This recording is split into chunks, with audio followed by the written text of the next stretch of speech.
आवाज़ ठीक है।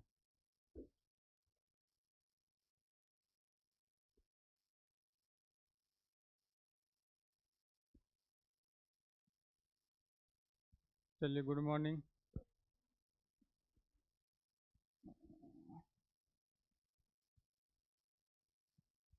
इलेक्ट्रिसिटी में आप लोग को कुछ बताए थे।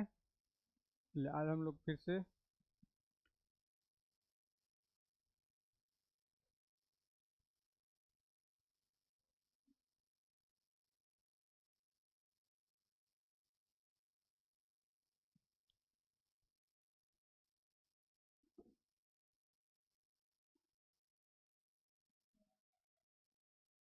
देखिए, तीन चार बात आप लोग को जानना है, उसके बाद हम लोग कंटिन्यू करेंगे। आज ख़त्म भी कर लेंगे इलेक्ट्रिसिटी को।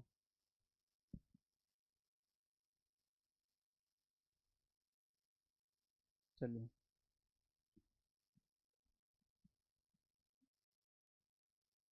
कंडक्टर, इंसुलेटर, सेमीकंडक्टर, ये सब बता दिए थे क्या है, ताकि आज जिक्र हो इस बात को तो आप लोग ये नहीं बोलेंगे सर कंडक्टर क्या है, इंसुलेटर क्या है, सेमी कंडक्टर क्या है। ये सब पहले बता दिए हैं कल के क्लास में। गुड मॉर्निंग सभी को। देखिए, आज पहले आप लोग जानिए आवेश क्या होता है, जिसको चार्ज कहा जाता है।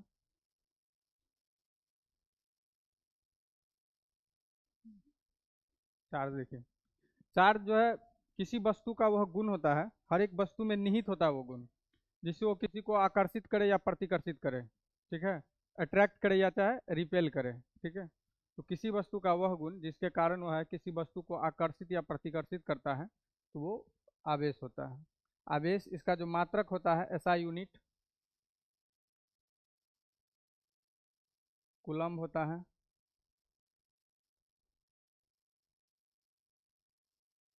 ठीक है,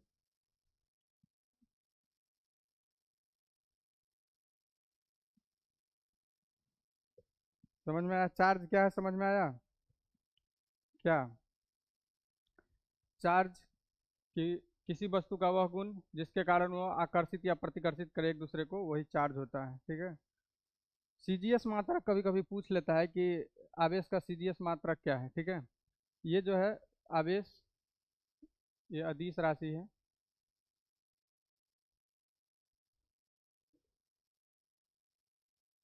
इसका सीजीएस मात्रक पूछ लेता है।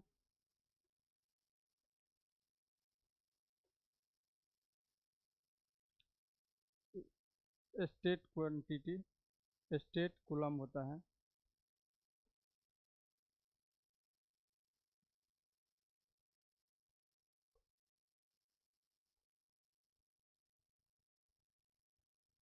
ये सब अभी जरूरत लगेगा, इसीलिए कुछ है नहीं।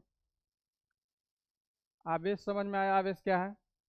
किसी वस्तु का वह गुण जिसके कारण वो एक दूसरे को आकर्षित या प्रतिकर्षित करे। कल बताए थे, जब आवेश समान रहेगा, जैसे कि जब आवेश समान जैसे प्लस प्लस, तो इस स्थिति में क्या होगी, एक दूसरे को रिपेल करेगी, मतलब कि दूर भगा प्रतिकर्षित करेगी। अगर यहाँ पे, तो सेम आवेश, चलिए यहाँ पे प्लस, यहाँ पे माइनस, तो यहाँ पे क्या होगा, अट्रैक्ट करेगी।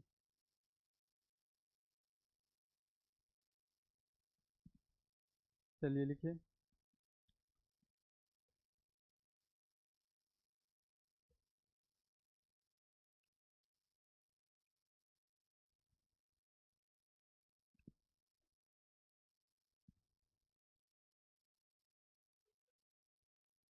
जल्दी स्पीड में लिखिए।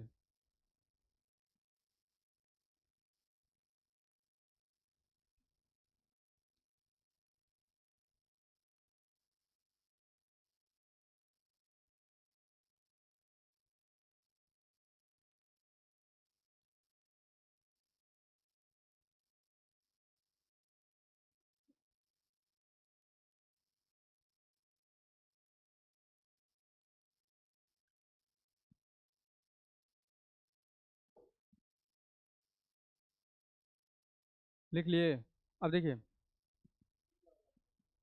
ये सीजीएस मात्रक है। सीजीएस नहीं पढ़े थे? सीजीएस, एमकेएस, ये मापक मापने की एक पद्धति है। तो सीजीएस मात्रक में इसको स्टेट कूलम कहा जाता है। देखिए, इस ब्रह्मांड में जो सबसे छोटा आवेश जो होता है ना, वो होता है इलेक्ट्रॉन का। ठीक है।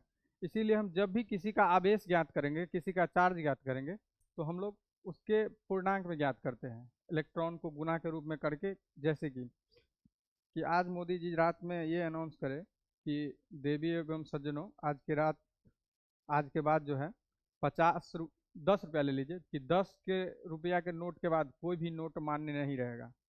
क्या बोला? कि 10 रुपये के नोट के बाद कोई भी नोट मान्य नहीं रहेगा, यानी कि जो भी नोट है इसके अलावा कोई मान्य नहीं है। यानी कि सबसे न्यूनतम और सबसे मैक्सिमम में ही बना दिया कि 10 रुपया के अलावा और कोई नोट नहीं चलेगा। अगर किसी के पास 300 रुपया है, किसी के पास 300 रुपया है, तो आपको पता करना होगा कि इसके पास कितने 10 रुपया है। तो क्या कीजिएगा? 10 से भाग दीजिएगा, तो 300 आ जाएगा। यदि 30 मतलब 30 को इसके पास 10 रुपया का नोट होगा। ठीक है। फिर आपको बोल दे कि अगर किसी के पास 10 रुपया का नोट है, तो आपको पता चलेगा कि नहीं इसके पास कितना राशि है। मतलब हम लोग यहाँ देख रहे हैं कि एक न्यूनतम बना दिया कि 10 रुपये का ही मान्य होगा। तो हम जो भी तुलना कर रहे हैं तो 10 के रिस्पेक्ट में ही कर रहे हैं। मतलब किसी का पास पैसा है तो 10 का कितना गुना है, या अगर नोट ज्ञात करना होगा तो उससे भाग दे तो इतना नोट है। सेम यही यहाँ पे होता है आवेश के द्वारा। इस दुनिया में, इस ब्रह्मांड में जो सबसे छोटा जो आवेश होता है वो होता है इलेक्ट्रॉन का। ठीक है। इलेक्ट्रॉन का आवेश कितना होता है? वन माइनस में 1.6 10 to the power -19 कूलम। ठीक है। वो सबसे छोटा आवेश होता है। जब किसी दूसरे वस्तु का आवेश पूछ लिया जाता है तो उसके रिस्पेक्ट में, जैसे कि किसी का उससे ज़्यादा है, तो इलेक्ट्रॉन तो आएगा आएगा ही आएगा, उसके बाद कितना ज़्यादा है सो उसके गुना में हो जाता है। ठीक है। तो एक पॉइंट लिखिएगा, एक पॉइंट लिखिए, उसके बाद हम लोग आगे बढ़ेंगे। जल्दी लिखिए। लिखिए, ब्रह्मांड में स्वतंत्र अवस्था में पाए जाने वाला,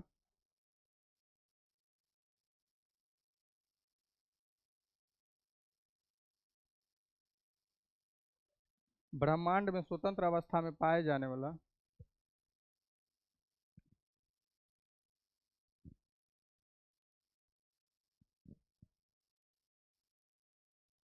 स्वतंत्र अवस्था में पाए जाने वाला सबसे छोटा आवेश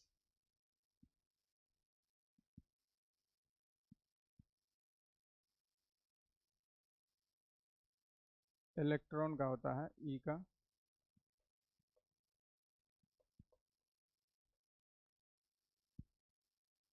लिख लिए? ब्रह्मांड में स्वतंत्र रूप से पाए जाने वाला सबसे छोटा आवेश इलेक्ट्रॉन का होता है। चलिए, इलेक्ट्रॉन का आवेश कितना होता है?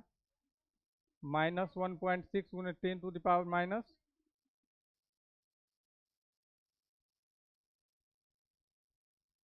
ठीक है, इसको लिख लीजिए। तो लिख लिए होंगे। हाँ, कल भी लिखाए होंगे। अब देखिए, अगर हमको किसी वस्तु में आवेश ज्ञात करना है कि कितना आवेश है, नहीं है, तो उसके लिए एक फार्मूला है, Q बराबर NE। ठीक है। अगर आपको आवेश ज्ञात करना होगा तो एक फार्मूला है, Q बराबर NE। अब इसमें क्या है? Q तो आपका आवेश हो गया, चार्ज हो गया। N बराबर हो जाएगा number number of electron. E बराबर हो जाएगा का इलेक्ट्रॉन का जो है, जो चार्ज है वो।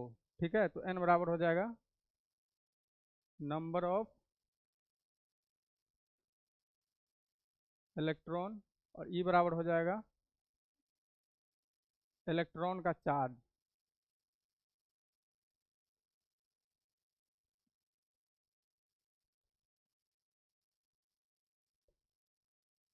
ये फार्मूला पूछता है Q बराबर NE। Q बराबर NE क्या है? तो आवेश निकालने का ये फार्मूला है। अगर आपको आवेश ज्ञात करना होगा तो इसी फार्मूला से आप ज्ञात कीजिएगा। इसके लिए कहीं कहीं लिखा जाता है क्वांटिनाइजेशन ऑफ चार्जेज, मतलब आवेश का क्वांटीकरण इसको लिखा जाता है। आपको सिर्फ ये,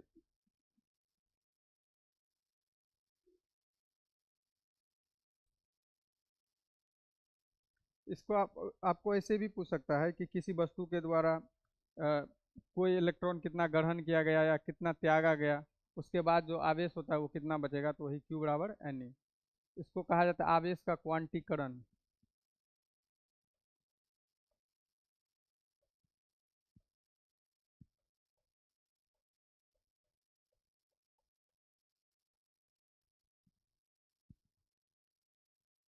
ठीक है। लिख लिए? अब चलिए,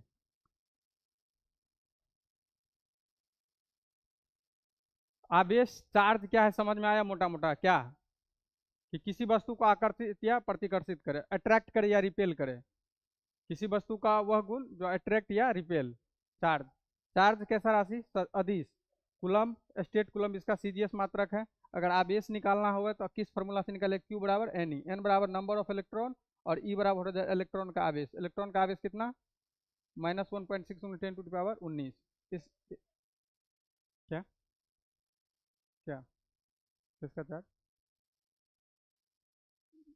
आप इसी से निकाल लीजिएगा कि कितना उसका होता है सो। ठीक है, चलिए अब दो बात सीखिए आप। कल बताए थे जैसे कि देखिए, आपके पास एक यहाँ चुंबक है, ठीक है, आपके पास क्या है? एक चुंबक है। तो आपके पास चुंबक है तो क्या करते हैं आप? आसपास का एक क्षेत्र ढूंढते हैं कि कहाँ तक इस चुंबक से जो है लोह लौह युक्त वस्तु या चुंबक वाला वस्तु चिपकता है या दूर हटता है। मान लीजिए कि आपके पास यहाँ चुंबक है, तो घर में जो आप अलमारी में कुछ भी लोहा का पदार्थ रखे होंगे तो यहाँ से चिपक जाएगा? नहीं ना चिपकेगा। मतलब एक फील्ड होता है, एक रेंज होता है। जैसे बच्चा में हम लोग बहुत खेला करते थे, दो चुंबक को लेके और सटाते रहते थे, देखते रहते थे कहाँ तक सटता है कहाँ तक दूर हटता है। ठीक है, मतलब हम लोग फील्ड को खोजते रहते थे, मैग्नेटिक फील्ड को। बच्चा में नहीं देखते रहते थे कि कहाँ तक लोहा को चिपकता है, कहाँ तक लोहा, ठीक है, कहाँ तक दूर हटता है। तो मैग्नेटिक फील्ड और इलेक्ट्रिक फील्ड वही है। मैग्नेटिक फील्ड क्या? कि मैग्नेट का वो रेंज, मतलब चुंबक का वो रेंज, ठीक है, जहां तक किसी लौह युक्त वस्तु या मैग्नेट वाला वस्तु को आकर्षित या प्रतिकर्षित होने का अनुभव करा है, तो उसको मैग्नेटिक फील्ड बोलेंगे। यानी कि कोई चुंबक यहाँ पे है, यहाँ नॉर्थ पोल, यहाँ साउथ पोल, कोई चुंबक है। अब इस चुंबक, यहाँ एक चुंबक रखे हैं, कोई लोहा वाला वस्तु यहाँ तक लाएंगे, यहाँ लौह का कोई वस्तु है उसको यहाँ तक लाएंगे, कोई फर्क नहीं पड़ रहा है इसके क्षेत्र में। फिर यहाँ लाएंगे तो हिलेगा चुंबक, यानी कि चाहे आकर्षित होगा चाहे प्रतिकर्षित होगा। तो वही रेंज जहां तक, वो रेंज जहां तक चुंबक जो है किसी वस्तु को आकर्षित या प्रतिकर्षित होने का जो है अनुभव कराए, तो उसको बोलेंगे चुंबकीय क्षेत्र। फिर अब विद्युत क्षेत्र किसे कहेंगे? विद्युत क्षेत्र में तो विद्युत वाला इलेक्ट्रिक यानी चार्ज का बात आएगा। तो जब दो चार्ज, मतलब देखिए जैसे यहाँ पे एक प्लस क्यू चार्ज ले लिए, प्लस क्यू चार्ज ले लिए। अब क्या करेंगे? हम एक एक अनंत से चार्ज लाएंगे, ठीक है, और इसके नजदीक लाएंगे, देखेंगे कि कहाँ तक जो है, कहाँ तक चार्ज एक दूसरे को आकर्षित या प्रतिकर्षित प्रतिकर्षित करता है। तो अगर दो चार्ज जिस क्षेत्र तक एक दूसरे को आकर्षित या प्रतिकर्षित करे तो उसको बोलेंगे विद्युत क्षेत्र। ठीक है, मतलब जहां पे दुगो चार्ज को अपने में आकर्षण या प्रतिकर्षण का फील होने लगे, जहां तक एक मैक्सिमम रेंज होगा।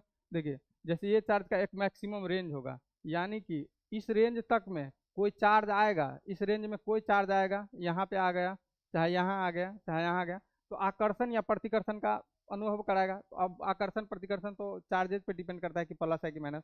पहले आप ये जानिए, वो क्षेत्र जहाँ पे प्लस या माइनस यानी कि कोई भी चार्ज आकर्षण या प्रतिकर्षण का अनुभव करे तो विद्युत क्षेत्र। तो विद्युत क्षेत्र और मैग्नेटिक क्षेत्र, चुंबकीय क्षेत्र, क्लियर हुआ आप लोग को? चुंबकीय क्षेत्र किसे बोलेंगे? जहां पे चुंबक किसी वस्तु को आकर्षण या प्रतिकर्षण का अनुभव कराए, जिस क्षेत्र तक, उसको चुंबकीय क्षेत्र बोल देंगे, जब मैग्नेट में पढ़िएगा।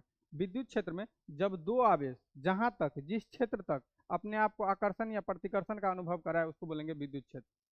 क्लियर है? उसको लिखना नहीं है। देखिए अब पढ़ना है आपको पोटेंशियल, इलेक्ट्रिक पोटेंशियल, जिसको कहा जाता है विद्युत विभव। क्या कहा जाता है? विद्युत विभव। देखिए इस सब का यूज होगा अभी, इसीलिए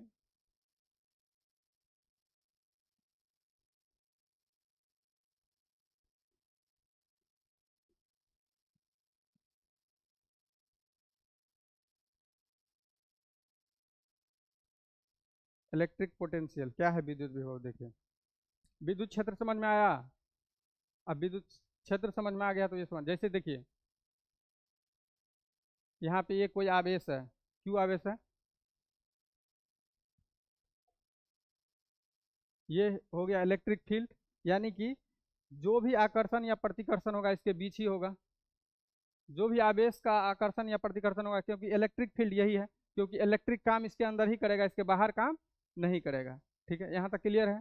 इलेक्ट्रिक फील्ड यहाँ जरूरी है। अब देखिए क्या करेंगे, ये इलेक्ट्रिक फील्ड के बाहर से कोई आवेश को, जैसे कि यहाँ पे अनंत मान लीजिए इन्फिनिटी से कोई आवेश ले लिए, ठीक है। आवेश प्लस लीजिए माइनस कोई दिक्कत नहीं है, प्लस माइनस भी ले सकते हैं, कोई नहीं। ये टेस्टिंग चार्ज है। देखिए अब क्या करेंगे, कोई चार्ज को जो इलेक्ट्रिक फील्ड से बाहर है उसको लेंगे और इसके अंदर ले जाने का प्रयास करेंगे, ठीक है। तो इसके अंदर जो आप ले जाइएगा और इसको अंदर ले जाने में जितना कार्य करना पड़ेगा उसी को कहा जाता है विभव, ठीक है। कोई बाहरी चार्ज को, ठीक है, इलेक्ट्रिक फील्ड के अंदर लाने में किया गया कार्य उस बिंदु का विभव कहलाता है, समझे। विभव विभव का लिख लीजिए। लिखिए किसी इकाई धनावेश को, लिखिए किसी इकाई धनावेश को अनंत से किसी बिंदु तक, किसी इकाई धन आवेश को, इकाई धन आवेश को अनंत से किसी बिंदु तक लाने में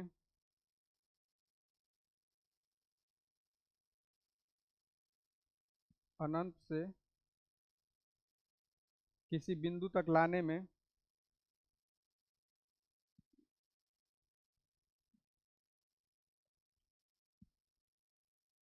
जितना कार्य करना पड़ता है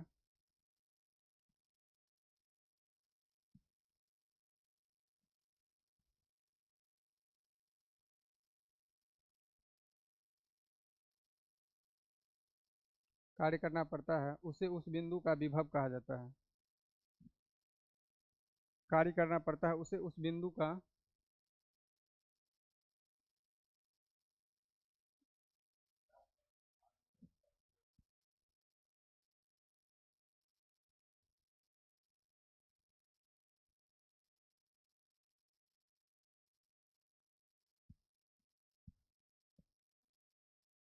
हाँ, उसे इस बिंदु का विद्युत विभव कहा जाता है, समझे।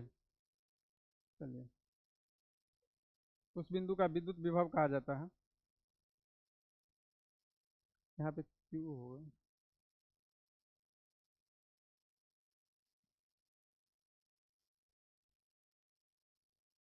अब देखिए, ये जो विद्युत विभव है इसको भी से सूचित किया जाता है। ये वर्क है जिसका मात्रा क्या होता है, जूल। ये जो है क्यू किसको कहा जाता है, चार्ज को, जिसको कहा जाता है आवेश, इसका होता है कूलम्ब, ठीक है। ये जो है विद्युत विभव, ये अदिश राशि है।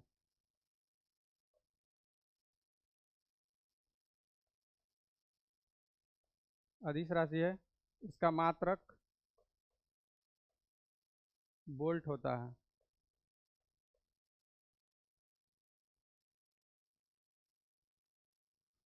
हाँ, अब दिख रहा है।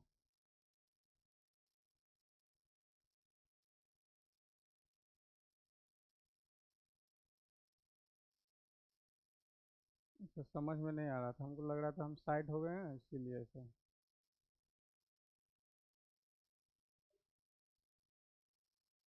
कभी कभी ऑफलाइन इधर पढ़ाते रहते तो ध्यान नहीं जाता उधर। तो विद्युत विभव समझ में आया। देखिए अभी तीन चार चीज बात आपको हमेशा दिमाग में रखना है। एक, चार्ज, आवेश क्या है, तो किसी वस्तु का वह गुण जो आकर्षण प्रतिकर्षण हो, वो चार्ज। फिर मैग्नेटिक फील्ड, तो मतलब चुंबक या चुंबक के समूह द्वारा बनाया गया वह क्षेत्र जिसमें किसी लौह युक्त या चुंबक आकर्षण या प्रतिकर्षण का अनुभव करे। विद्युत क्षेत्र, जहाँ पे दो आवेश जो है, जहाँ जिस क्षेत्र तक आकर्षण या प्रतिकर्षण का अनुभव करे तो वो विद्युत क्षेत्र। तो यहाँ पे विद्युत विभव में यही है कि कोई आवेश प्लस क्यू है या कुछ भी आप ले सकते हैं, ये विद्युत क्षेत्र है। विद्युत क्षेत्र बाहर से कोई अनंत से कोई आवेश को क्या करेंगे, ये विद्युत क्षेत्र के अंदर लाएंगे, ठीक है। तो ये विद्युत क्षेत्र के अंदर लाने में जितना कार्य किया जाता है उसी को कहा जाता है विद्युत विभव। ये अदिश राशि है, इसका मात्रक वोल्ट होता है और इसका होता है V बराबर क्यू डब्ल्यू अपॉन क्यू, ठीक है। चलिए अब लिखिए विभवांतर, जिसको कहा जाता है पोटेंशियल डिफरेंस, ठीक है। विभवांतर कुछ नहीं है, दो विभव के बीच का अंतर जो है वही विभवांतर कहलाता है, ठीक है। जैसे ये हमारा इलेक्ट्रिक फील्ड है, जैसे देखिए ये हमारा इलेक्ट्रिक फील्ड है, यहाँ है ए, यहाँ है बी, ठीक है। और ए और बी पे जो विभव रहेगा, इसी के बीच का जो अंतर रहेगा उसी को कहा जाता है विभवांतर, ठीक है। तो इसको लिखेंगे डेल्टा V बराबर हो जाएगा VB माइनस VA। ठीक है, विभवांतर यही होता है, दो विभव के बीच का अंतर विभवांतर होता है। इसको लिख लीजिएगा तो लिख लीजिए। विभव समझ में आया क्या होता है? पोटेंशियल होता है कि किसी मतलब कि कुछ विद्युत क्षेत्र में क्या बैक करें।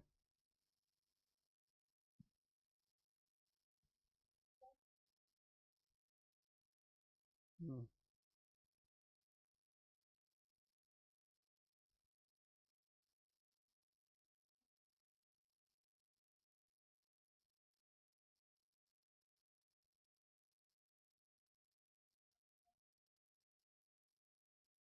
ये अभी पोटेंशियल डिफरेंस में लिखाएंगे, अभी मत लिखिएगा, लिखा देते हैं। लिख लिए? चलिए लिखिए, पोटेंशियल डिफरेंस जिसको कहा जाता है विभवांतर।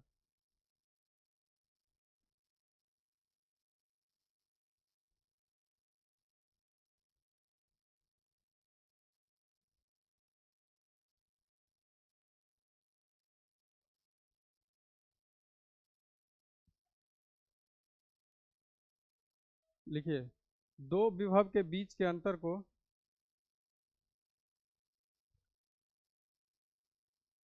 दो बिंदुओं के, या लिखिए दो बिंदुओं के बीच के विभव के अंतर को, दो बिंदुओं के बीच के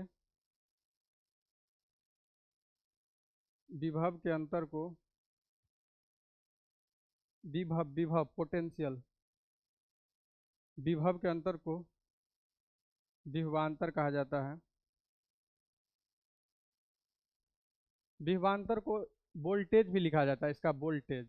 विभवांतर के जगह पर कहीं कहीं देखिएगा वोल्टेज लिखा जाता है, नहीं बोलता है कि बैटरी है 20 वोल्ट का है, इतना इसका वोल्टेज है। तो देखिए, विभवांतर को वोल्टेज भी कहा जाता है। यह भी जो है एक अदिश राशि है, इसका एसआई मात्रक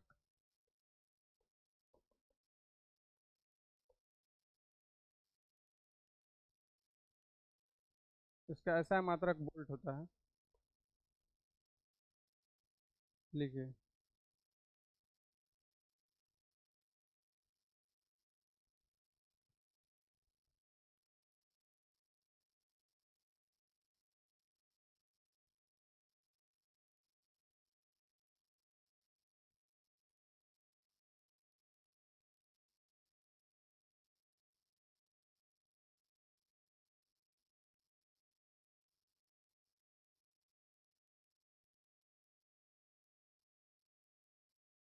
हो गया।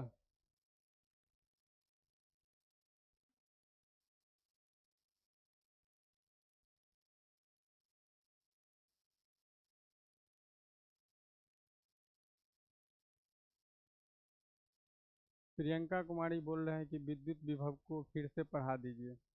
देखिए, विद्युत विभव क्या होता है कि कोई आवेश जब विद्युत क्षेत्र के अंदर रहता है, कोई बाहरी एक आवेश जो अनंत से है, उसको आप विद्युत इलेक्ट्रिक फील्ड के अंदर लाने में जितना वर्क करते हैं, उसे ही जो है उस बिंदु का जो है विद्युत विभव या इलेक्ट्रिक पोटेंशियल कहा जाता है। चलिए, अब हम लोग चैप्टर की जो है अच्छे से शुरुआत करेंगे। ये सब थोड़ा मोटा मोटा बात था जानने के लिए। जैसे अब यूज होगा विभवांतर का, अब यूज होगा चार्ज का, अब यूज होगा विभव का। तो ये नहीं बोलिएगा कि सर विभव क्या है, ये नहीं है।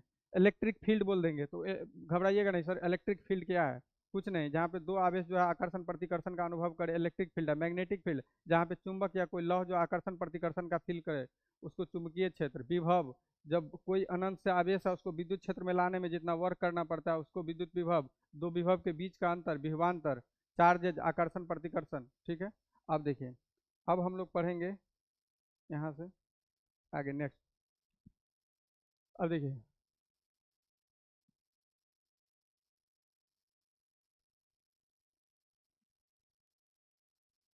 ये एक तार ले लिए। ठीक है, ये कंडक्टर है, कोई चालक है। अब देखिए, कंडक्टर का यूज हो गया तो घबराइए। अब कंडक्टर किसे कहा जाता है, सबको पता होगा, पहले बता दिए हैं। कंडक्टर क्या?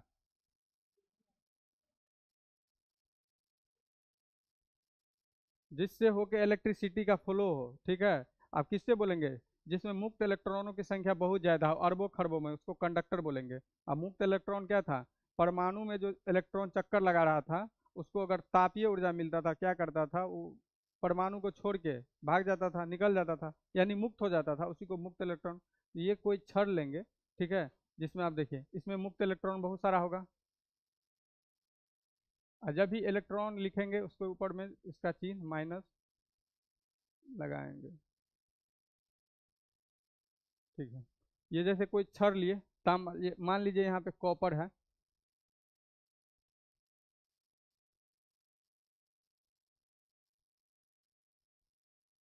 ये कॉपर का तार लिए। कॉपर विद्युत का क्या है, सुचालक है कि कुचालक, कंडक्टर है, क्योंकि इसमें मुक्त इलेक्ट्रॉनों की संख्या अरबों खरबों में है, ठीक है। अब क्या करेंगे, इस तार से जो है एक बैटरी को भी जोड़ देंगे,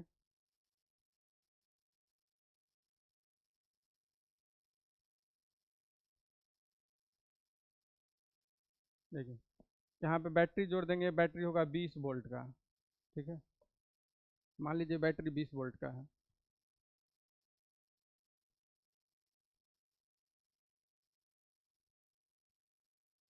देखिए प्लस अगर लिखेंगे ना तो समझेगा ये उच्च विभव है, हाई पोटेंशियल। जहाँ पे माइनस आएगा वो हो जाएगा निम्न विभव, जिसको कहा जाता है लो पोटेंशियल।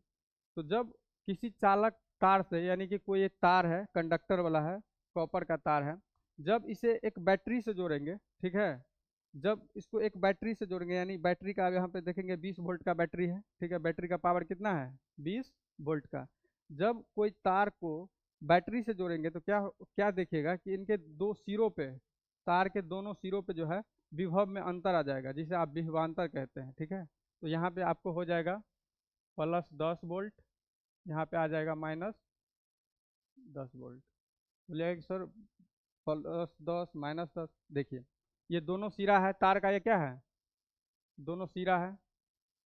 एक सिरा पे आपका आया 10 वोल्ट, आप देखिए इन दोनों का डिफरेंस देखिए, माइनस और -10 कितना हो गया, 20 आया कि नहीं। दोनों का अंतर कितना आया, 10 और -10 का अंतर कितना है, 20। तो 20 वोल्ट। देखिए जब कोई चालक तार है, ये कॉपर का है, कंडक्टर है, चालक है, इसमें जो है इलेक्ट्रॉन, यानी कि मुक्त इलेक्ट्रॉनों की संख्या बहुत ज़्यादा है, ठीक है। इसकी जो दिशा होती है इलेक्ट्रॉन की, वो हमेशा होती है माइनस से प्लस की ओर, यानी कि लो पोटेंशियल से हाई पोटेंशियल की ओर। कभी भी पूछ लेगा कि जो इलेक्ट्रॉन जो चलता है इसका जो दिशा होता है हमेशा होता है माइनस से प्लस की ओर, पूछता है, ठीक है। यहाँ पे जो हो जाएगा तार के इस सिरा पे हो जाएगा उच्च विभव,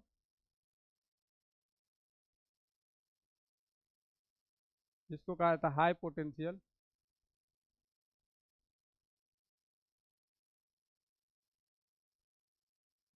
किस सिरा पे हो जाएगा,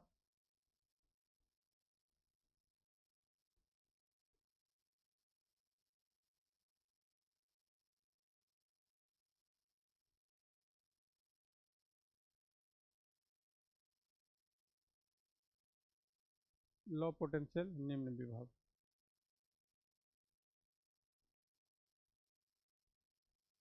समझ में आ गया। अब देखिए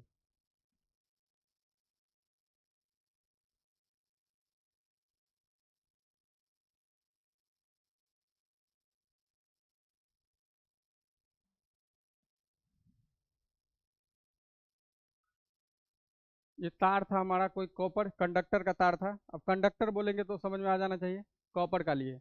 इससे क्या कि एक तार से 20 वोल्ट का बैटरी हम जोड़ दिए, ठीक है, एक परिपथ बना दिए, इसको बोलते हैं विद्युत परिपथ, ठीक है।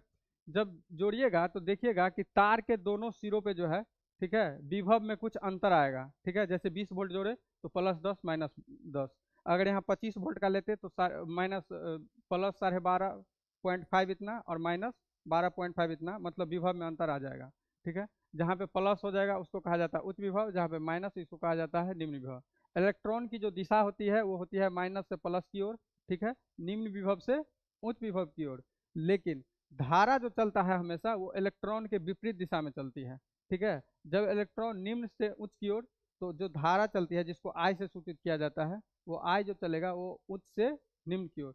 पूछ लेता है कि धारा की दिशा कैसे होती है, पॉजिटिव से निगेटिव, यानी कि उच्च विभव से निम्न विभव की ओर। इलेक्ट्रॉन की दिशा कैसा होती है, निम्न विभव से उच्च। क्वेश्चन पूछ लिया एग्जाम में एक बार कि यदि इलेक्ट्रॉन की दिशा पश्चिम से पूरब की ओर है तो बताइए धारा की दिशा किधर होगी?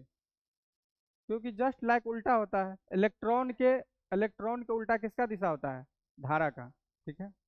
यही तार में जो आप देखिए, जब बैटरी से कोई तार को कनेक्ट किए तो इसमें क्या हुआ, इलेक्ट्रिक पास करने लगा। ठीक है। जब इलेक्ट्रिक पास करेगा तो कुछ क्या होगा, इलेक्ट्रिक का कुछ विरोध भी होगा। ठीक है। वो जो विरोध होता है वो होता है रेजिस्टेंस। जब धारा का विरोध होता है रेजिस्टेंस। कल इलेक्ट्रिक से पहले बताए थे तीन चार चीज, जैसे कि पहले धारा। अब धारा कैसे चलेगा, तो जिस धारा चलने के लिए सबसे पहले आपको कंडक्टर होना चाहिए।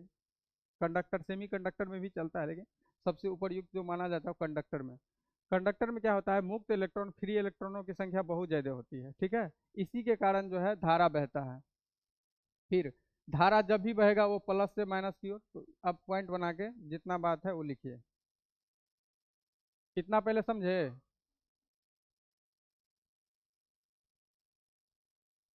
लिखिए पॉइंट बना के। देखिए यहाँ पे इलेक्ट्रॉन की लिखिएगा, इलेक्ट्रॉन की दिशा।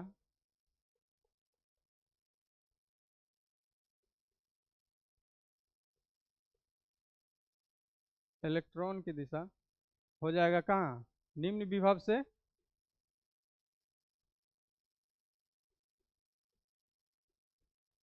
निम्न विभव से उच्च विभव की ओर।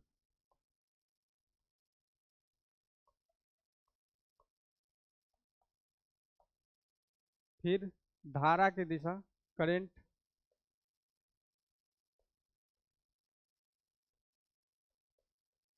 उच्च विभव से निम्न विभव की ओर।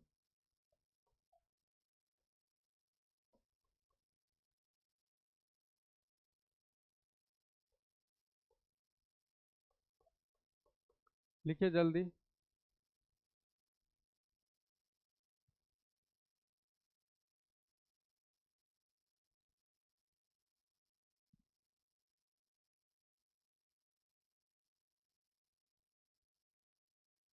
आप देखिए यहाँ पे इलेक्ट्रिक करंट का बात किए कि जब कोई तार है जिससे मुक्त इलेक्ट्रॉनों की संख्या बहुत ज्यादा थी, बैटरी से जोड़ेंगे तो विभवांतर, दोनों सिरों पे विभवांतर आएगा। ठीक है। हम कल बताए थे कि विभवांतर का मतलब होता है ढाल, जस्ट लाइक ढाल। मतलब विभवांतर जितना ज्यादा होगा उसी मात्रा में जो है इलेक्ट्रिक फ्लो होगा। ठीक है। रेजिस्टेंस, प्रतिरोध बताए थे कि वो धारा का कितना विरोध करता है। प्रतिरोध का मतलब होता है कि धारा का कितना विरोध करता है। विभवांतर का मतलब उसका ढाल कैसे है, कितना ढाल है। इलेक्ट्रॉन का दिशा हमेशा होगा माइनस से प्लस की ओर, और धारा करंट की दिशा होगी प्लस से माइनस की ओर। अब लिखिए इलेक्ट्रिक करंट की, इलेक्ट्रिक करंट क्या है?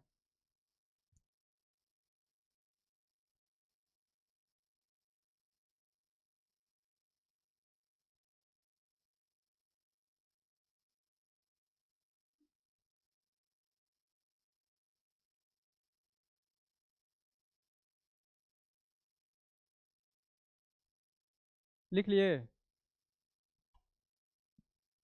अब लिखिए इलेक्ट्रिक करंट। देखिए धारा क्या होता है, जैसे कि पानी दौड़ते रहता है तो क्या बोलते हैं, पानी में बहुत करंट है, मतलब पानी के बहाव को पानी वाला धारा बोलते हैं। हवा जब स्पीड से बोलते हैं तो हवा का धारा बोलते हैं। जब किसी चीज में इलेक्ट्रिक का बहाव होगा तो उसी को बोलेंगे इलेक्ट्रिक करंट। जब इलेक्ट्रिक दौड़ेगा तो उसी को बोलेंगे इलेक्ट्रिक करंट। ठीक है। चलिए, तो इलेक्ट्रिक करंट लिखिए, विद्युत धारा।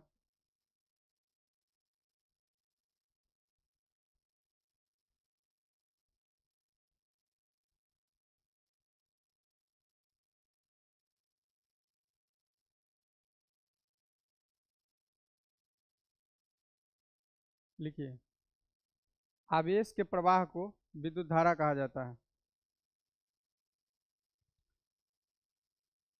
विद्युत आवेश के प्रवाह को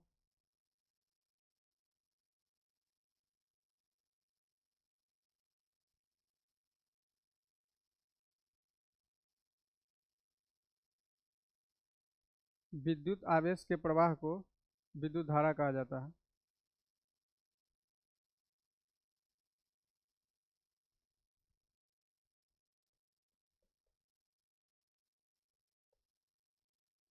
क्या लिखे, आवेश के प्रवाह को ना, यही है आवेश। इसका होता है कूलम्ब। टी का हो जाएगा सेकेंड। ठीक है। विद्युत धारा का जो ऐसा मात्रक होता है, एम्पियर होता है।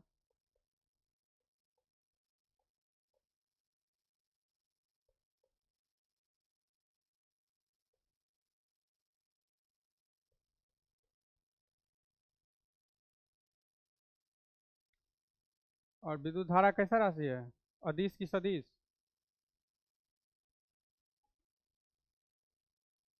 अच्छा बताइए, विद्युत धारा में जो है एक दिशा फिक्स रहता है, उसके बावजूद भी अदिश काहे है? बताए थे हम। विद्युत धारा में, इलेक्ट्रिक करंट में तो दिशा फिक्स रहती है, एक निश्चित दिशा में आवेश का फ्लो होता है, ठीक है। लेकिन उसके बावजूद भी, जब दिशा देने के बावजूद भी, तो वो तो रहता ही है इलेक्ट्रिक करंट, लेकिन इसमें डायरेक्शन का यूज होने के बावजूद भी वो अदिश राशि क्यों हो जाता है? देखिए, सदिश अदिश के लिए दो बात होना जरूरी नहीं है, कि डायरेक्शन और मैग्नीट्यूड। उसके अलावा एक चीज और है, कि गणित का योग का कौन पालन कर रहा है, ठीक है। तो जो विद्युत धारा है ना, ये नॉर्मल गणित का पालन करता है, ठीक है। ये त्रिभुज के नियम को पालन नहीं करता है, नहीं करता है, इसीलिए अदिश है। तो अदिश सदिश होने के लिए तीन बात का होना जरूरी है। एक तो पहला, कि जिसमें जिसमें सिर्फ जो है मैग्नीट्यूड हो, परिमाण हो, तो उसको बोलेंगे स्केलर अदिश। अगर मैग्नीट्यूड के साथ साथ डायरेक्शन हो, और वह बीज गणित के योग को पालन नहीं करके त्रिभुज और चतुर्भुज के नियमों का पालन करे, तो सदिश होगा। विद्युत धारा में क्या है, तो दो चीज वो फ्लो करती है, परिमाण भी है इसके साथ, दिशा भी है। लेकिन ये क्या करता है, त्रिभुज और चतुर्भुज का योग का पालन नहीं करके ये नॉर्मल गणित का पालन कर लेता है, इसीलिए। समझे? तो विद्युत धारा हो गया। अब लिखिए रेजिस्टेंस।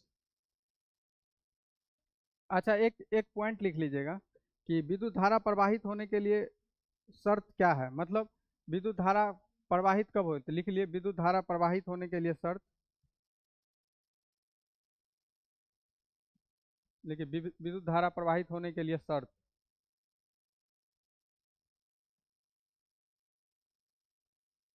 लिखिए, क्या शर्त है?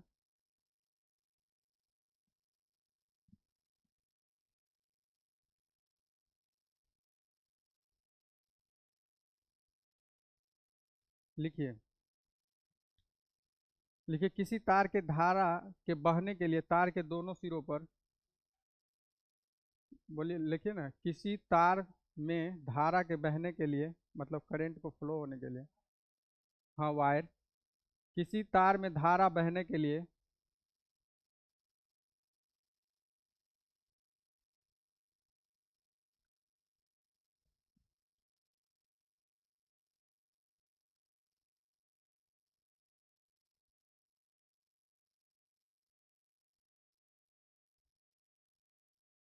तार के सिरों पर, तार के जो सिरों है दोनों, सिरा, ये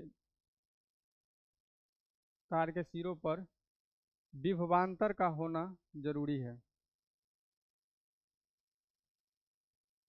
ठीक है।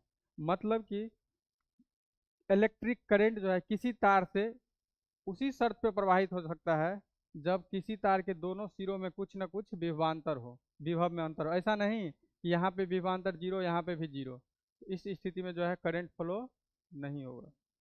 तो करंट फ्लो होने के लिए विभवांतर का होना जरूरी है। तो विभवांतर जस्ट लाइक ढाल का काम करता है, वो देखता है कि कितना ढाल है और किस ढाल पे जो है करंट बहेगा, ठीक है। तो विद्युत धारा के लिए जो शर्त है वो है विभवांतर का, किसी भी तार के दोनों सिरों पर विभवांतर। जैसे क्या, 20 वोल्ट का बैटरी लगाए थे तो क्या हुआ, विभव में अंतर आया था कि नहीं?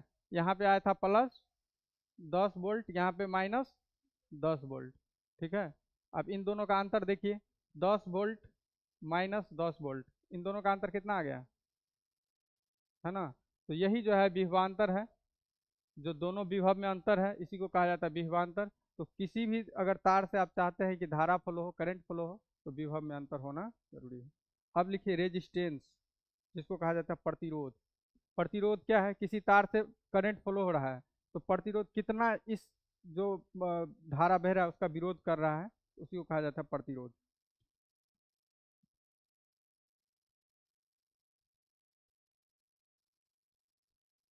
प्रतिरोध,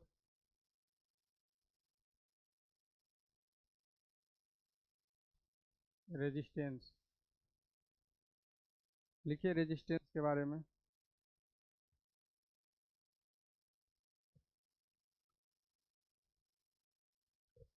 देखिए, विद्युत धारा के जो प्रतिरोध होता है ना, इसको आर से सूचित किया जाता है। ठीक है, आर बराबर होता है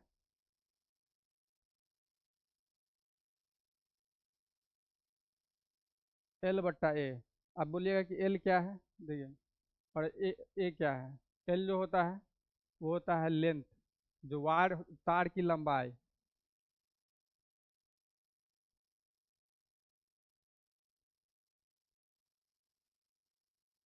ए होता है अनुप्रस्थ काट की क्षेत्रफल।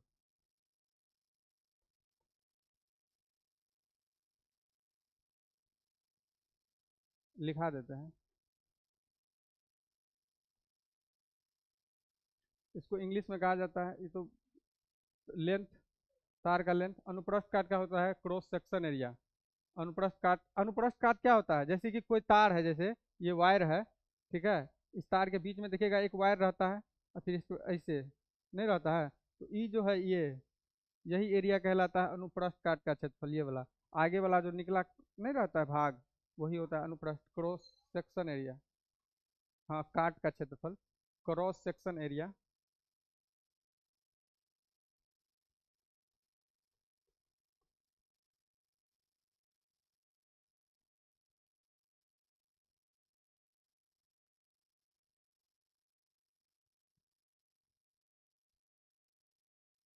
देखिए, रेजिस्टेंस यहाँ पे एल अपॉन ए है, यानी कहने का मतलब किसी भी तार का अगर लंबाई बढ़ा दीजिएगा, देखिए यहाँ पे किसी तार का लंबाई अगर बढ़ा दीजिएगा आप, तो इसका रेजिस्टेंस भी क्या होगा, बढ़ेगा। अगर किसी भी तार को आप छोटा कीजिएगा तो उसका प्रतिरोध कम होगा। मतलब कि एक समझ में आया कि लंबा तार का प्रतिरोध क्या होता है, ज़्यादा होता है, और छोटा तार का प्रतिरोध कम होता है। क्षेत्रफल, अगर क्षेत्रफल को यहाँ पे घटाइएगा, क्षेत्रफल को घटाइएगा तो रेजिस्टेंस बढ़ जाएगा, क्योंकि व्युत्क्रमानुपाती है। और क्षेत्रफल को यहाँ बढ़ाइएगा तो घट जाएगा, मतलब उल्टा संबंध है। ठीक है, तो देखिए 2 पॉइंट लिखिए, 2 पॉइंट लिखिए यहाँ पे। लिखिए, लंबे और पतले तार का रेजिस्टेंस, लंबे और पतले तार का रेजिस्टेंस यानी कि प्रतिरोध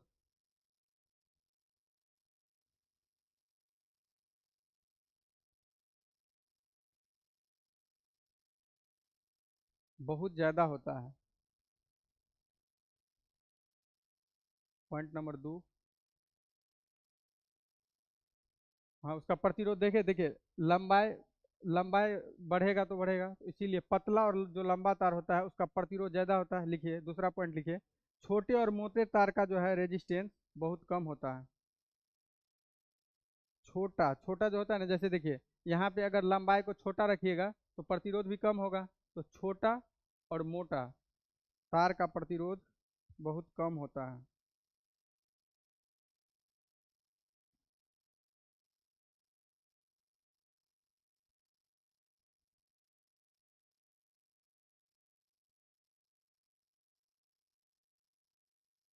प्रतिरोध,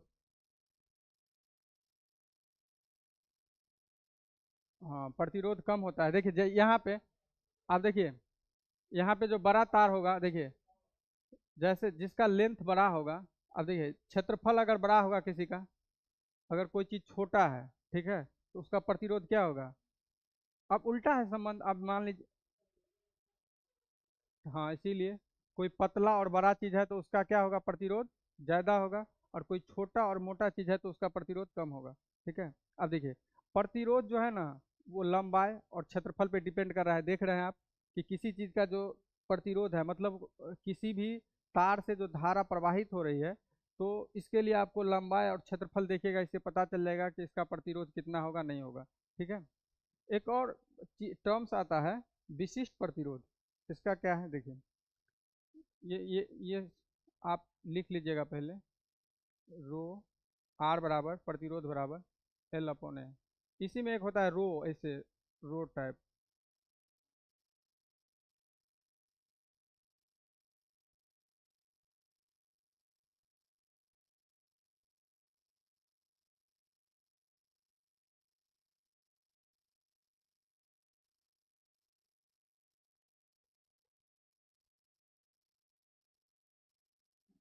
देखिए ऐसे प्रतिरोध का जो लिखिएगा आप, सूत्र लिखिएगा तो ये लिखिएगा आर रो एल ए बट्टा रो, ये होता है रो।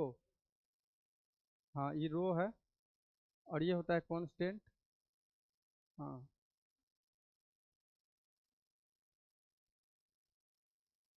देखिए रो का क्या यूज होता है, तो रो यहाँ पे दिखाता है पदार्थ की प्रकृति। ठीक है, जैसे ही आप पढ़े, आप बार बार वन लाइनर में रटते होंगे कि चांदी का जो है प्रतिरोध बहुत कम होता है, कि चांदी से जो करंट पास कराया जाता है उसमें बहुत कम प्रतिरोध होता है। ठीक है, धारा का बहुत कम विरोध होता है, कॉपर में भी उससे, चांदी से थोड़ा कम। ठीक है, तो ये जो रो होता है ना वो दिखाता है पदार्थ की प्रकृति। ये रो किसको दिखाता है?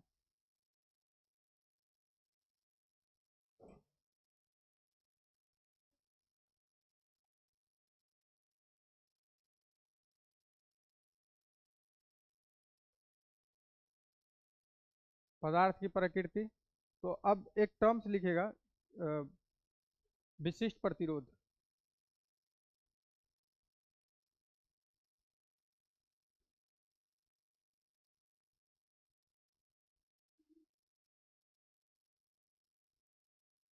जिसको कहा जाता है, इसको स्पेसिफिक रेजिस्टेंस कहा जाता है,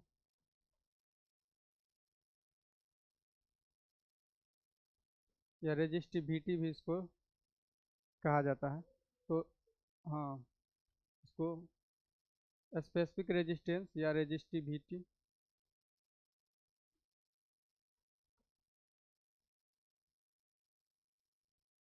अब देखिए रेजिस्टिविटी क्या है।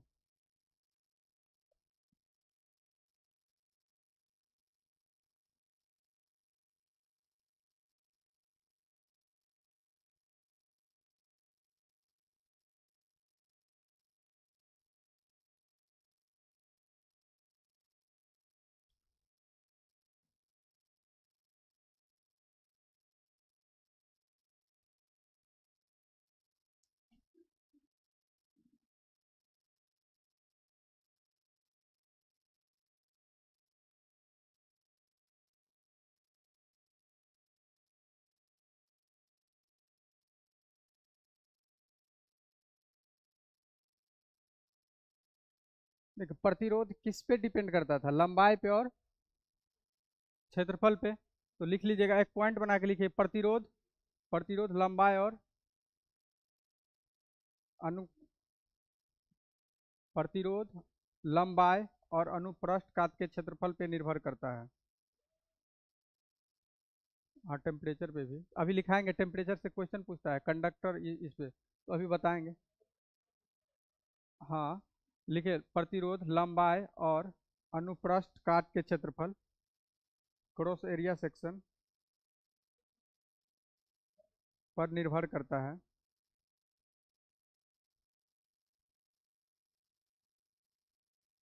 जबकि, लिखिए जबकि, जबकि विशिष्ट प्रतिरोध या इसी को प्रतिरोधकता भी कहा जाता है।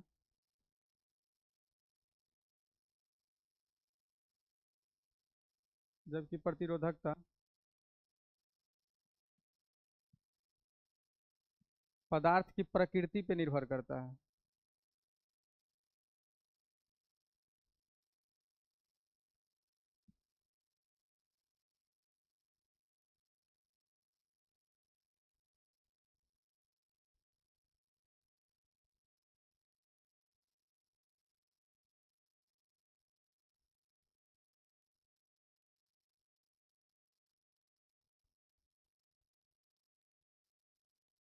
देखिए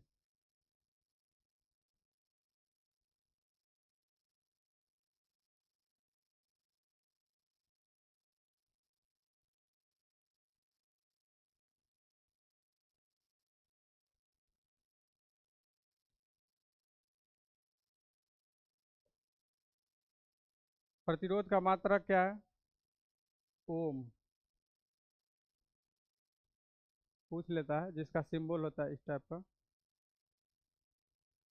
लिखिए प्रतिरोधकता जो होता है उसका मात्रक होता है ओम मीटर। जैसे देखिए यहाँ प्रतिरोधकता कैसे निकालिएगा, जैसे कि यहाँ हो जाएगा आर ए बराबर रो रो एल,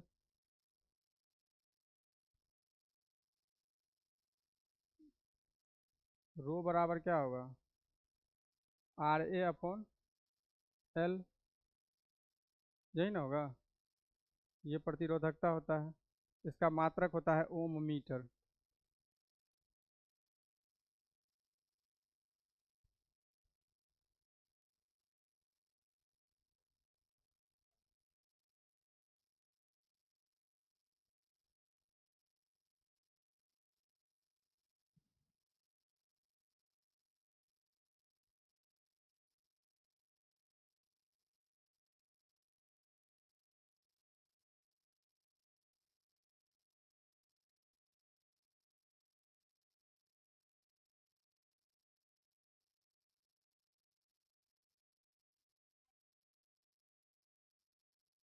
हाँ, इस पे अनुप्रस्थ काट के क्षेत्रफल पे ये निर्भर नहीं करता, ये करता है, ये नहीं करता है। ये सिर्फ पदार्थ के प्रकृति पे निर्भर करता है, ठीक है। ये इसमें देखिए, ये लंबाई पे निर्भर करता है, लंबाई पे, फिर क्षेत्रफल पे, ये लंबाई पे निर्भर नहीं करेगा, क्षेत्रफल पे नहीं करेगा। सिर्फ देखिए, ये किस पे निर्भर करेगा, पदार्थ की प्रकृति पे।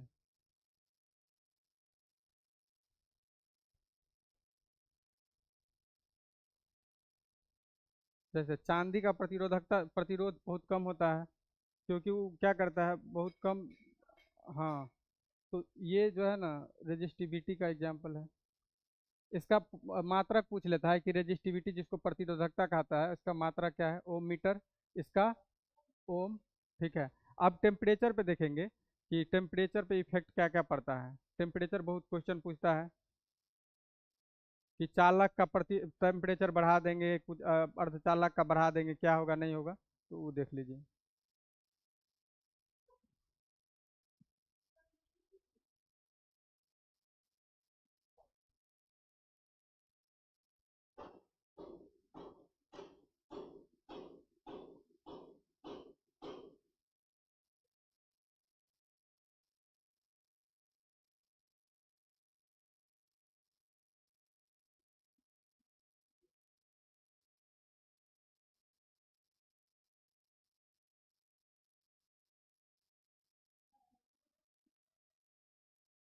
नहीं, इसका अलग है ना, रो बराबर यहाँ नहीं लिखे, आर ए अपन, उसी फार्मूला से निकला हुआ है, रेजिस्टेंस से रेजिस्टिविटी निकला है। देखिए, सिर्फ इसमें क्या है ना, ये पदार्थ की प्रकृति पे निर्भर करता है।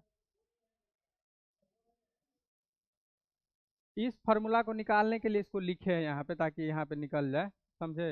ये तो मेन फार्मूला हो गया, जो बेस फार्मूला ये होता है। जैसे देखिए, प्रतिरोध को और डिटेल पढ़िएगा तो देखिए, इसका दो समीकरण बनता है। जैसे कि जो रेजिस्टेंस होता है, जो प्रतिरोध होता है, वो समानुपाती होता है एल के। यानी कि एल बढ़ेगा या घटेगा तो रेजिस्टेंस पे सीधा प्रभाव पड़ेगा। फिर जो देखिए, आर जो है, फिर समानुपाती होता है 1/, इसका, ठीक है। और फिर यही दोनों, यही समीकरण एक और समीकरण दो को मिलाइएगा तो आर समानुपाती हो जाता है एल अपॉन ए का। इसी को अगर तोड़िएगा तो हो जाता है रो एल बाय ए। तो यही ऐसे निकल के आता है, ये पूरा बेस है, तो हम डायरेक्ट लिख दिए। रो कांस्टेंट होता है जो बताता है पदार्थ की प्रकृति कैसी है। हम्म? क्या चीज का डेफिनेशन।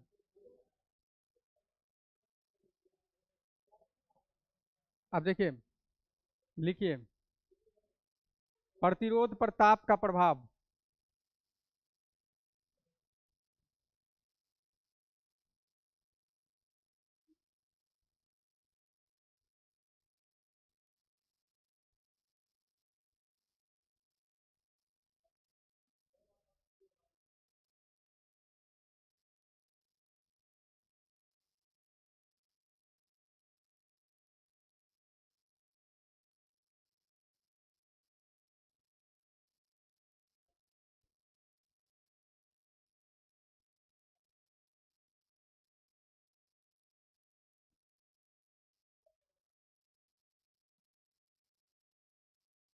क्या उल्टा पड़ रहा है। हाँ,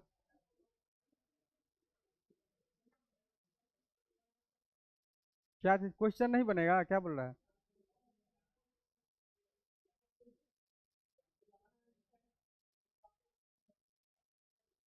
रेजिस्टेंस में तुमको क्या लिखना है? जो धारा का विरोध करे वो तुमको नहीं लिखा होगा? मतलब छोटा छोटा चीज जो है तुमको पता नहीं है। अब 200 बार बोले हैं अभी तक कि रेजिस्टेंस ये होता है, जो किसी तार में अगर प्रवाहित धारा है तो उसका विरोध होता है, वो रेजिस्टेंस होता है। अब छोटा छोटा बात सर लिखा दीजिए, जहाँ पे आए हो। छोटा छोटा बात नहीं ना अब छोटा छोटा बात को तुम लोग समझो। अब हर चीज को तुम लिखाएगा तो सिलेबस थोड़ी खत्म होगा। 15 से 20 क्लास में टारगेट बैच में होता है सिलेबस खत्म। स्पेशल बैच में आओ, तुमको रेजिस्टेंस बच्चा की तरह पढ़ाया जाएगा। ठीक है। अब देखिए,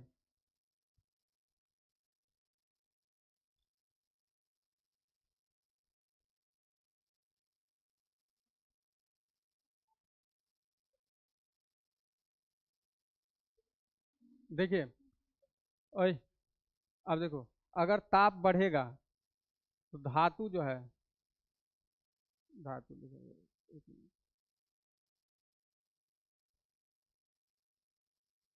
चालक जिसको कहा जाता है कंडक्टर, एक है अर्धचालक, यही दो क्वेश्चन आते हैं यहाँ से।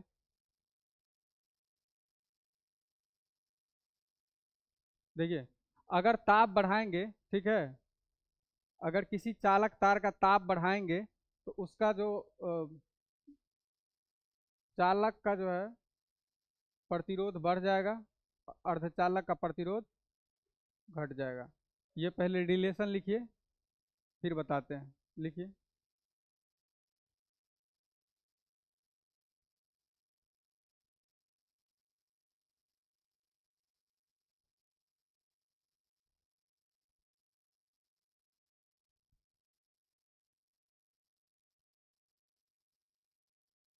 प्रतिरोध पे ताप का प्रभाव। अगर देखिए ताप बढ़ाएंगे तो चालक का प्रतिरोध बढ़ जाएगा, सेम रिलेशन होता है, और अर्धचालक का जो है घट जाएगा। ठीक है, फिर उल्टा अगर पूछ ले कि अगर ताप घटाएंगे तब क्या होगा, अगर ताप घटाएंगे तो ताप घटाइएगा तो फिर चालक का प्रतिरोध घटेगा और अर्धचालक का बढ़ेगा, सेम है। कभी कभी पूछ लेता है कि अगर ताप को बहुत लो कर दिया जाए फिर क्या होगा, तो चालक का प्रतिरोध क्या हो जाएगा, बहुत कम हो जाएगा। तो वो सुपर कंडक्टर की तरह व्यवहार करने लगता है, क्योंकि उसमें जो है प्रतिरोध बहुत कम होता है। क्वेश्चन ये पूछ लिया जाता है। तो ये लिखिए, टेम्परेचर, टेम्परेचर बढ़ेगा, देखिए, टेम्परेचर बढ़ेगा तो उसका जो प्रतिरोध चालक पे सीधा सीधा बढ़ेगा, बढ़ेगा, घटेगा। लेकिन अर्धचालक में उल्टा हो जाता है, जब ताप बढ़ाएंगे तो अर्धचालक का प्रतिरोध घटेगा, और जब बढ़ाएंगे तो घटेगा। उल्टा होता है यहाँ पे। हाँ, लिख लीजिए, एक क्वेश्चन लिख लीजिए। लिखिए, अत्यधिक कम तापमान पर चालक, देखिए यहाँ टेम्परेचर को बहुत लो कीजिएगा, अगर बहुत कम कर दिया जाए तो क्या होगा? ओए, अगर टेम्परेचर यहाँ बहुत लो कर देंगे तो क्या होगा, चालक का जो प्रतिरोध होता है बहुत लो हो जाएगा। हाँ, तो यही सुपर कंडक्टर की तरह व्यवहार करने लगता है। तो लिखिए, अत्यधिक कम तापमान पर चालक, अत्यधिक कम तापमान पर चालक, अत्यधिक,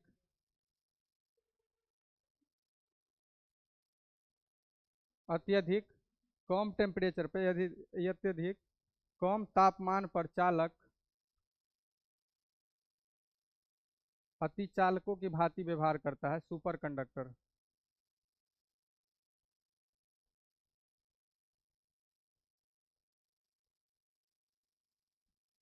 लिखिए, अत्यधिक कम तापमान पर चालक, मतलब टेम्परेचर को अगर बहुत लो कर दीजिएगा तो प्रतिरोध बहुत कम हो जाएगा, प्रतिरोध कम हो जाएगा तो वो चीज़ जो है सुपर कंडक्टर की तरह यूज होगा। तो यही सी बात को तो लिखा है, अत्यधिक कम तापमान पर चालक अति चालकों की भांति व्यवहार करता है। ओए, तुम बात काहे करता है? तो तुम क्या है, मास्टर है? तो तुम अपना काम करो ना, हीरो काहे बन रहा है, नेता मत बनो। क्या है, बोलो।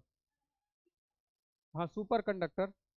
देखिए, किसी भी तार में अगर प्रतिरोध कम होगा तो उससे करंट का बहाव बहुत ज़्यादा होगा, तो यही सुपर कंडक्टर बन जाता है, क्योंकि उसमें जो है करंट का फ्लो बहुत ज़्यादा। तो ताप को बहुत निम्न कर देंगे, बहुत लो कर देंगे, तो यहाँ पे जो है धारा का विरोध बहुत कम होगा, यानी कि धारा स्पीड में चलेगा। इसीलिए जो है ये सुपर कंडक्टर बन जाता है।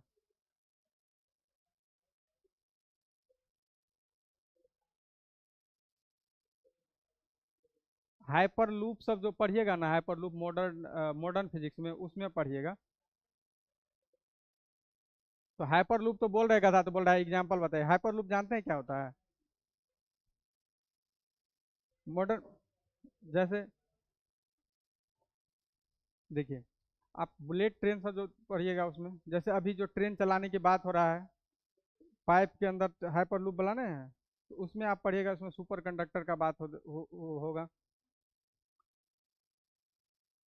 लिख लिए? अब चलिए एक दो पॉइंट और है। एक होता है चालकता। चालकता क्या होता है? चालक अलग है, चालकता अलग है। ठीक है। अगर सीधा है एक बट्टा रेजिस्टेंस, ठीक है, प्रतिरोध का उल्टा सीधा कर दीजिए तो हो जाता है चालकता। लिखिए, चालकता लिखिए। हाँ, कंडक्टेंस का आ जाता है।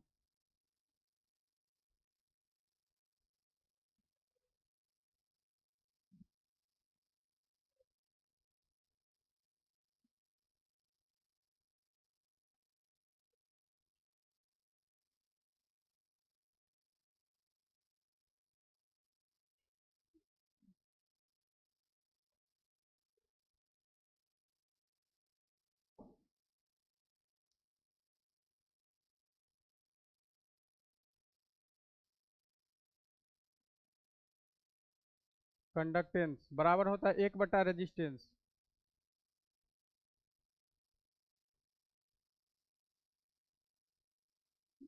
इसको हिंदी में लिख लीजिए, एक बट्टा प्रतिरोध।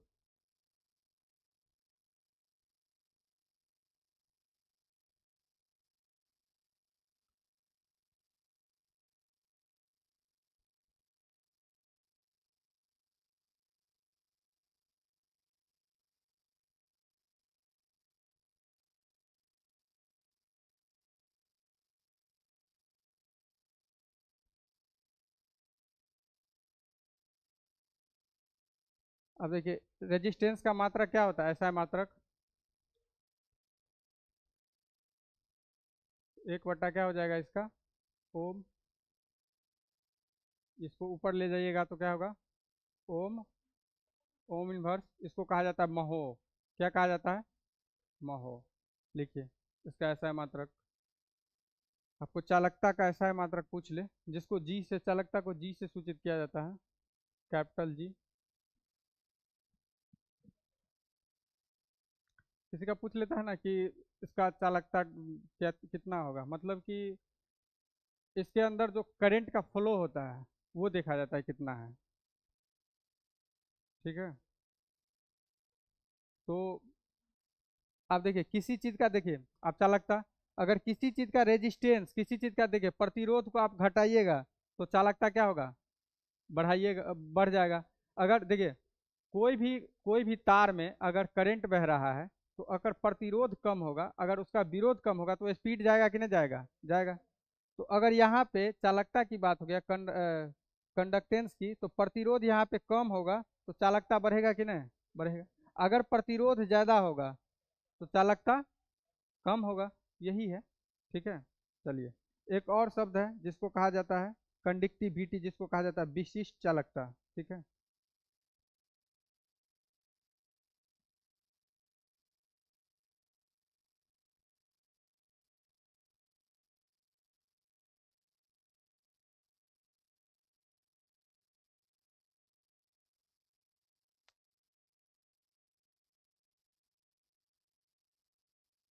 इसको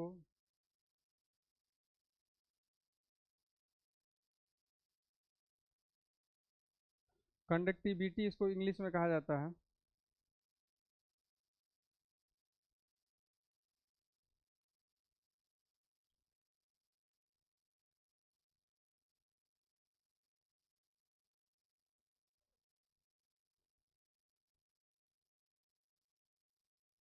विशिष्ट।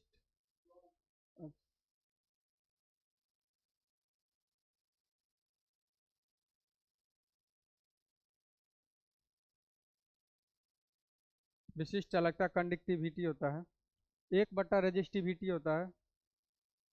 रेजिस्टिविटी क्या होता है? प्रतिरोधकता।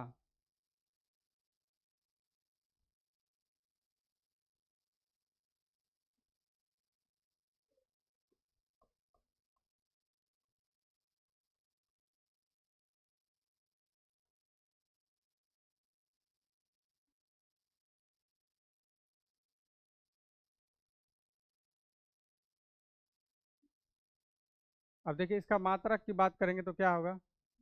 प्रतिरोधकता का मात्रक क्या था? प्रतिरोध का क्या था? प्रतिरोधकता का ओम मीटर। अभी प्रतिरोधकता रेजिस्टिविटी नहीं पढ़े हैं? जो पदार्थ की प्रकृति पे डिपेंड करता है। जैसे कि क्या पड़ता है कि जो चांदी का प्रतिरोध होता है बहुत कम होता है, तो उस प्रति देखिए तो इसका हो जाएगा 1 बटा ओम मीटर। ठीक है। अच्छा देखिए, 1 बटा जो ओम है अभी पता बताए थे अभी किसके बराबर होता है? 1 बटा जो ओम है किसके बराबर होता है? महो के बराबर। महो बटा इसका तो हो जाएगा मीटर। इसको ऐसे भी लिख सकते हैं, महो महो प्रति मीटर।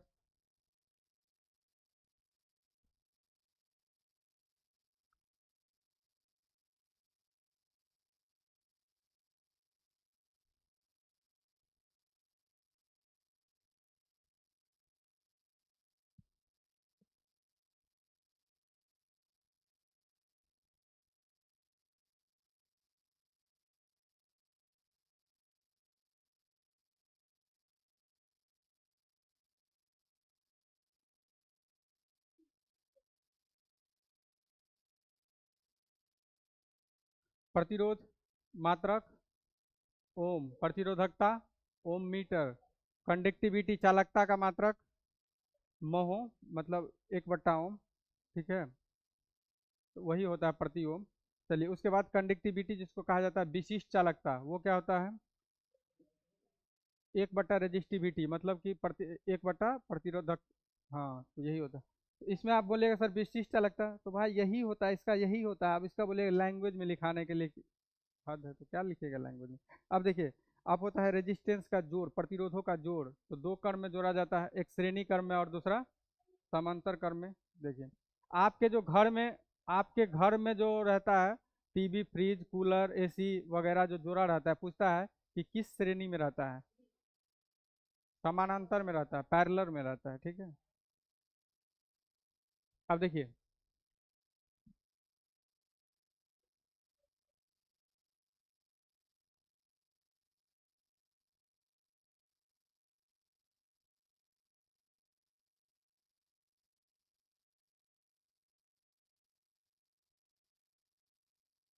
अगर 2 प्रतिरोध है, ठीक है, ऐसा, अगर इसको सीधा जोड़ देंगे हम, ठीक है, तो ये हो जाएगा सीरीज। और यहाँ देखिए,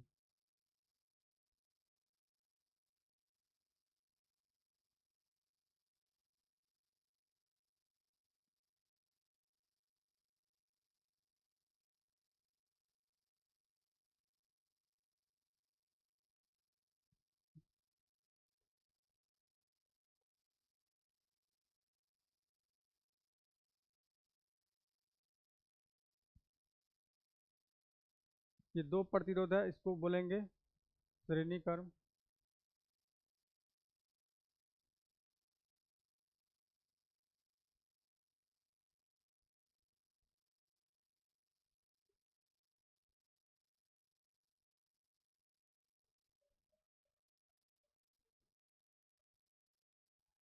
सीरीज कॉम्बिनेशन में अगर आपको प्रतिरोध को जोड़ने के लिए बोल दे, तो आर इक्वावेलेंट हो जाता है R1 प्लस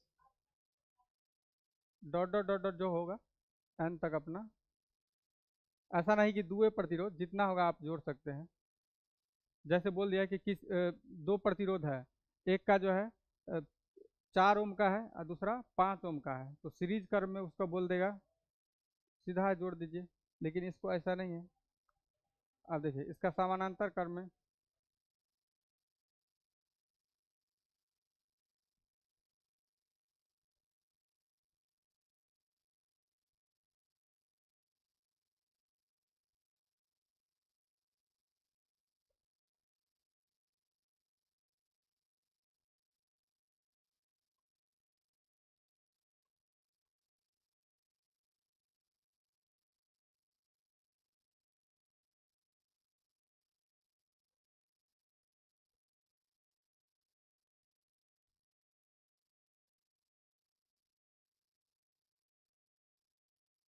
लिखिए दोनों फार्मूला।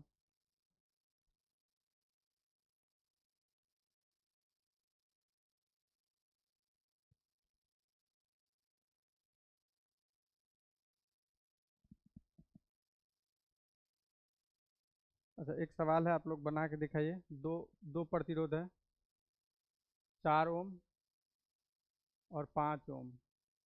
इसको जो है श्रेणी कर्म और समानांतर कर्म दोनों में जोड़ के बताइए तो कितना होगा। और समांतर कर्म में कितना होगा?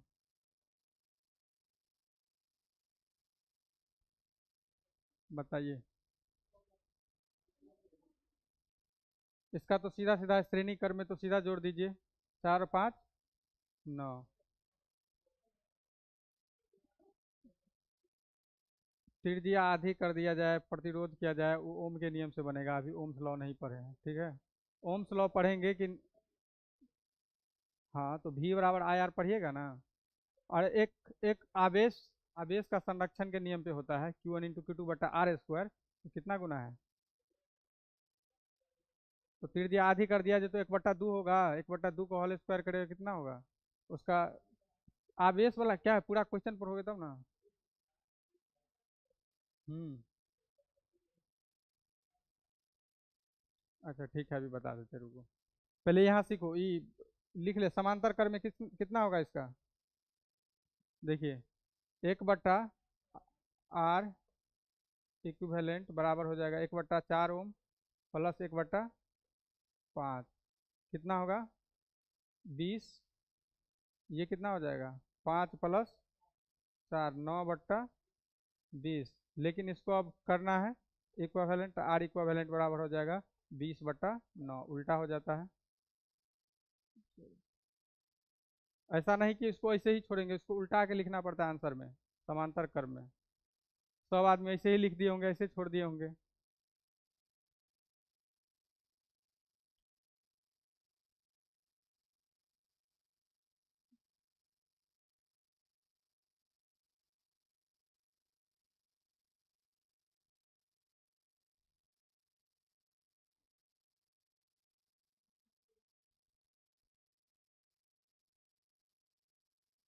तो ये दो सीरीज कर्म में क्वेश्चन पूछता है, आप याद रखिएगा।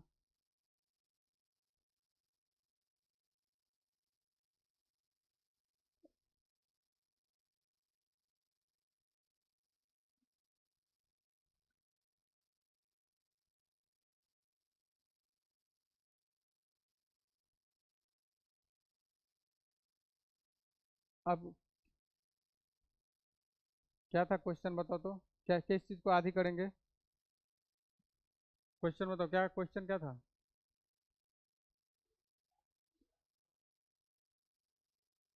तो अभी प्रतिरोध और तार में संबंध बताए हैं कि नहीं, क्या बताए हैं? कि आर होता है बराबर रो L/A का, ठीक है। क्या है त्रिज्या को?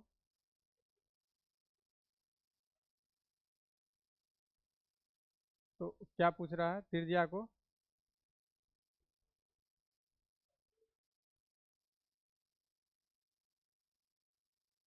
देखिए, यहाँ से पूर्ण नहीं होगा, ओम्स लॉ पढ़ेंगे तो पूरा हो जाएगा, ठीक है। यहाँ से पूर्ण नहीं होगा, नहीं बनेगा। ओम्स लॉ लिखो, ओम्स लॉ, ओम का नियम कितना आदमी को पता है?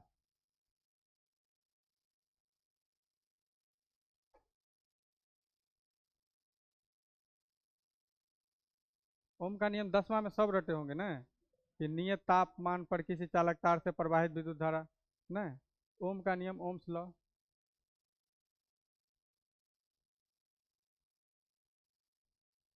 ओम्स लॉ क्या होता है? V समानुपाती I के। तो V बराबर IR। वो क्वेश्चन पूछता है कि ओम्स लॉ में ओम का नियम जो है किस पे लागू होता है, तो सिर्फ चालकों पे लागू होता है। किस पे लागू होता है? चालक पे, ठीक है। फिर दूसरा पूछता है कि ओम के लॉ में क्या क्या चीज जो है नहीं बदलता है। तो ताप जो है नहीं बदलता है, क्योंकि जब भी ओम्स लॉ की बात होगी तो नियत ताप, लंबाई, क्षेत्रफल, ये सब जो है ना, कुछ भौतिक अवस्थाएं परिवर्तन नहीं होती है उसकी, जिसमें आता है लंबाई, क्षेत्रफल और तापमान। लिखिए।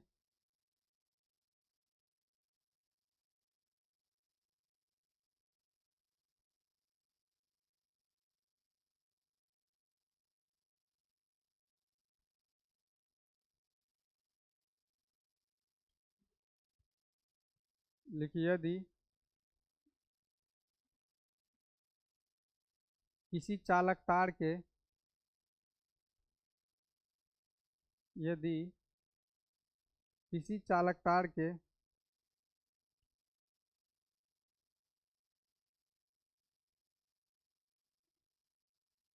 लिखे, यदि किसी चालक तार के भौतिक अवस्थाओं को नियत रखा जाए,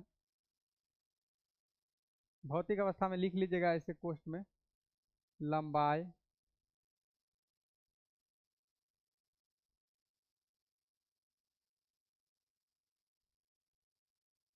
क्षेत्रफल और ताप।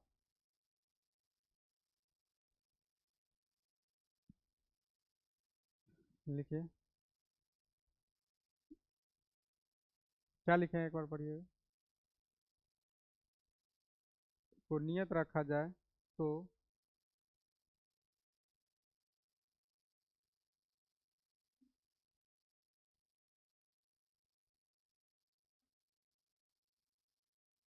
सीधा भी समानुपाती आय होता है, लिख लीजिए। लिखे तो लिखे भी समानुपाती आय, तो लिख के ऐसे छोड़ देना है, तब नीचे से लिखना है भी, और इसको उतार लीजिए, भी समानुपाती आय, और फिर जब हटाइएगा तो भी बराबर आई आर।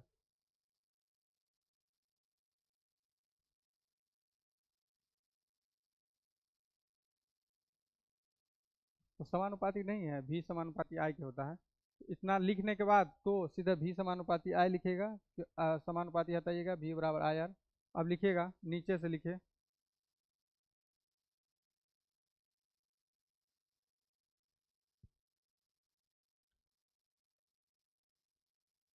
अब लिखिएगा ओम का नियम, नीचे में लिखिएगा ओम का नियम सिर्फ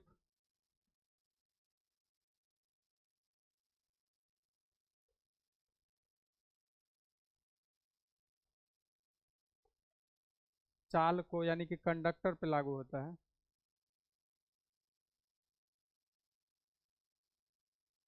चालकों पर लागू होती है।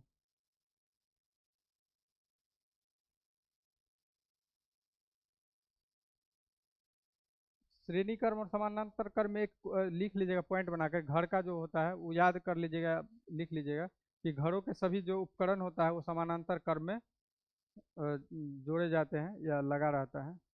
ठीक है।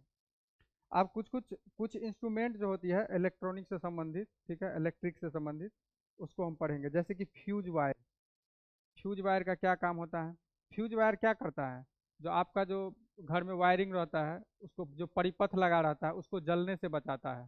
ठीक है। तो फ्यूज वायर के बारे में पूछ लेता है कि फ्यूज वायर क्या से बना होता है, उसका रेजिस्टेंस क्या होना चाहिए, ठीक है, उसका गलनांक क्या होना चाहिए। ठीक है। हाँ, और हाँ, रेजिस्टेंस। तो उसी को प्रतिरोध बोलते हैं। अब लिखिए फ्यूज वायर, जिसको कहा जाता है फ्यूज तार।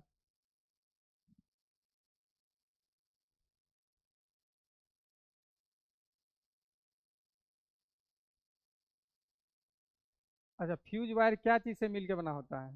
शीशा प्लस टीन का।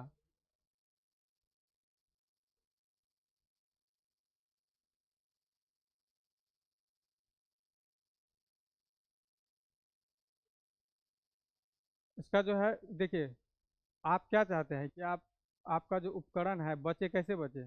फ्यूज उड़ जाए, हमारा उपकरण बच जाए, तो इसका जो गलनांक होता है, मेल्टिंग पॉइंट, वो होता है लो होता है, ताकि तुरंत गल जाए, गलने में उसको टाइम ना लगे, इसलिए उसका गलनांक होता है निम्न। और उसका प्रतिरोध जो होता है, इसका गलनांक लिखिएगा, जिसको कहा जाता है मेल्टिंग पॉइंट,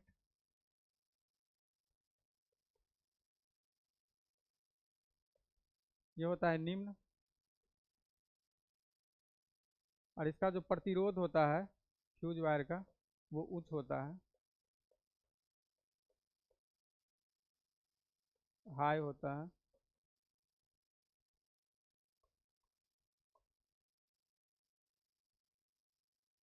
इतना लिखने के बाद एक पॉइंट लिखिएगा।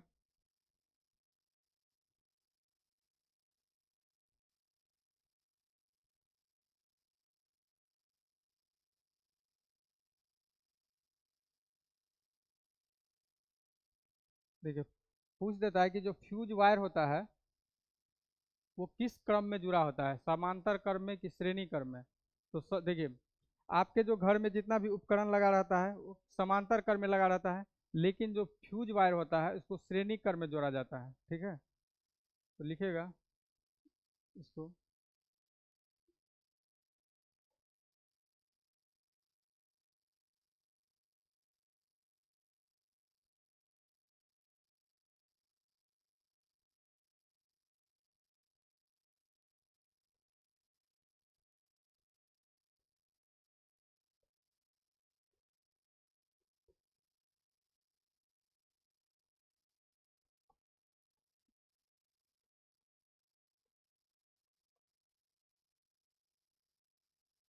श्रेणी क्रम में जोड़ा जाता है।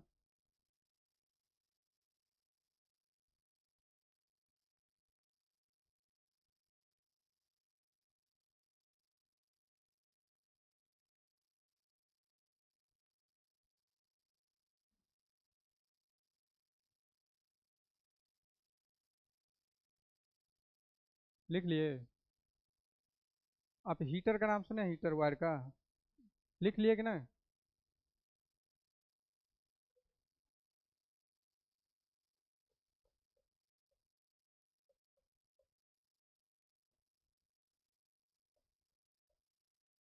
Heater wire.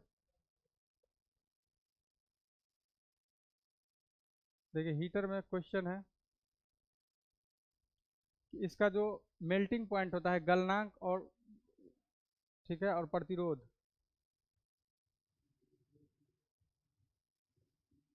क्योंकि जब हीटर, अब हीटर का तार तुरंत गल जाएगा तो समझा उपकरण ही खराब हो गया। तो इसका जो गलनांक होता है वो ऊंच होता है, इसका प्रतिरोध भी ऊंच होता है। प्रतिरोध ऊंच होता है। ये किससे मिलकर होना होता है? नाइक्रोम से। नाइक्रोम जो मिश्रण होता है किस किस का होता है? निकेल प्लस, प्लस क्रोमियम का।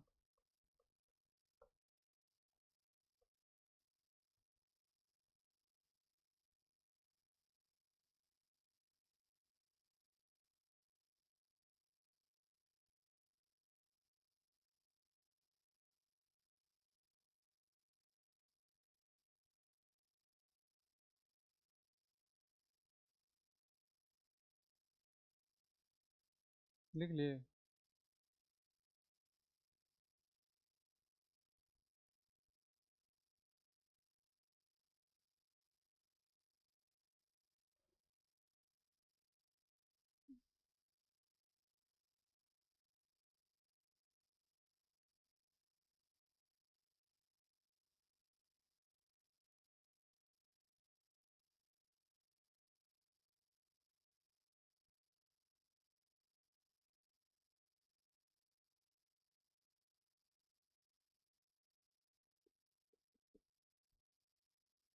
अब लिखिए विद्युत बल्ब। हो गया? 12:30।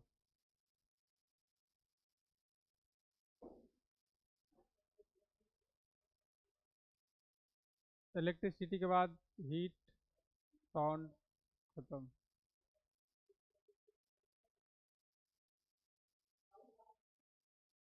वही तो बोले, हीट साउंड, उसके बाद कुछ। ठीक है सर, आ गए थे। हो सकता है कि सैटरडे संडे करके या कुछ हो जाए, मैराथन क्लास लग जाए।